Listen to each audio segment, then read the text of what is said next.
Welcome to Maricar Pinlac Vlogs.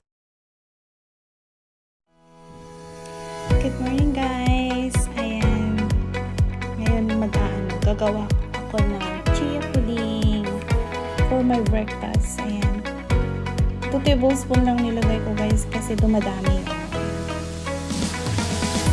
Then gumamit din ako dyan ng soya milk. Then while waiting, kasi you need to wait bago mo ka maglagay ng mga fruits dyan. So magkakat muna tayo ng prutas.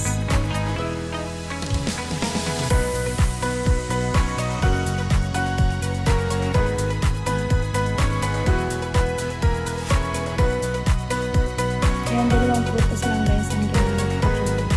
Strawberries at banana.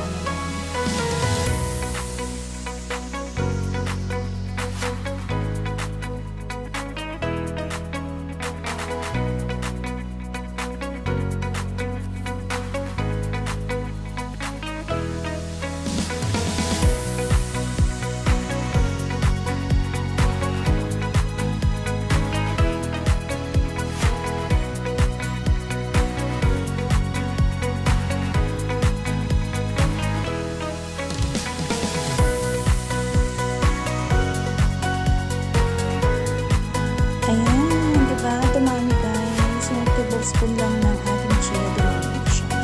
Tsaka masarap din ang chia guys sa inyong water. Lagyan nyo ng konting chia lang, tapos lemon juice o slice of lemon. Masarap siya guys.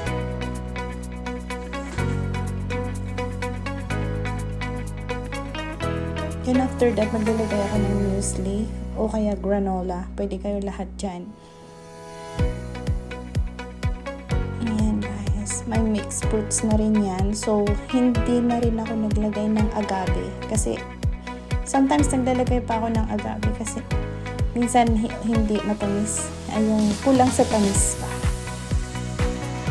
Ayan, ready na yung breakfast ko guys. Ayan, thank you for watching. Let's eat na. Bye!